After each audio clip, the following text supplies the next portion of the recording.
ಈ ವರ್ಷದ ಛಂದ ಪುಸ್ತಕ ಬಹುಮಾನ ನನ್ನ ಕಥಾ ಸಂಕಲನಕ್ಕೆ ಸಿಕ್ಕಿರೋದು ನಮ್ಗೆ ಭಾಳ ಸಂತೋಷ ಆಗಿದೆ. ಮುಖ್ಯವಾಗಿ ನಾನು ಸುಮಾರು ವರ್ಷಗಳಿಂದ ಬರೆದು ಈ ಸ್ಪರ್ಧೆ ಕಳಿಸ್ತಿದ್ರು. ಈ ಸ್ಪರ್ಧೆಯ ಏನು ಕ್ವಾಲಿಟಿ ಏನದ ಅದರಲ್ಲ, ಅದಕ್ಕಾಗಿ ಸಿಕ್ಕಿರಲಿಲ್ಲ. ಈ ಸಲ ಸಿಕ್ಕಿರೋದು ನನಗೆ ಭಾಳ ಸಂತೋಷ ಆಗಿದೆ.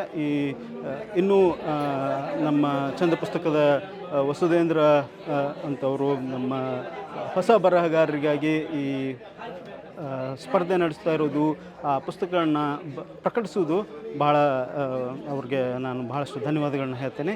ಆಮೇಲೆ ಇಲ್ಲಿ ಇವತ್ತು ಬಂದಂಥ ಭಾಳಷ್ಟು ಜನ ಸಾಹಿತ್ಯಾಸಕ್ತರು ಬಂದು ನಮ್ಮಂಥವ್ರಿಗೆ ಚಪ್ಪಾಳೆ ತಟ್ಟಿ ಹೊಸ ಬರಹಗಾರರಿಗೆ ಇನ್ನಷ್ಟು ಹೆಚ್ಚಿಗೆ ಬರೆಯಲು ಏನು ಪ್ರೋತ್ಸಾಹ ಕೊಟ್ಟಿದ್ದಕ್ಕಾಗಿ ಅವ್ರಿಗೂ ಎಲ್ಲರಿಗೂ ಧನ್ಯವಾದಗಳು. ಆಮೇಲೆ ಈ ಬುಕ್ ಬ್ರಹ್ಮದವರು ಈ ಕಾರ್ಯಕ್ರಮವನ್ನು ಲೈವಲ್ಲಿ ಕವರ್ ಮಾಡಿದ್ದಕ್ಕಾಗಿ ಅವ್ರಿಗೂ ಧನ್ಯವಾದಗಳು.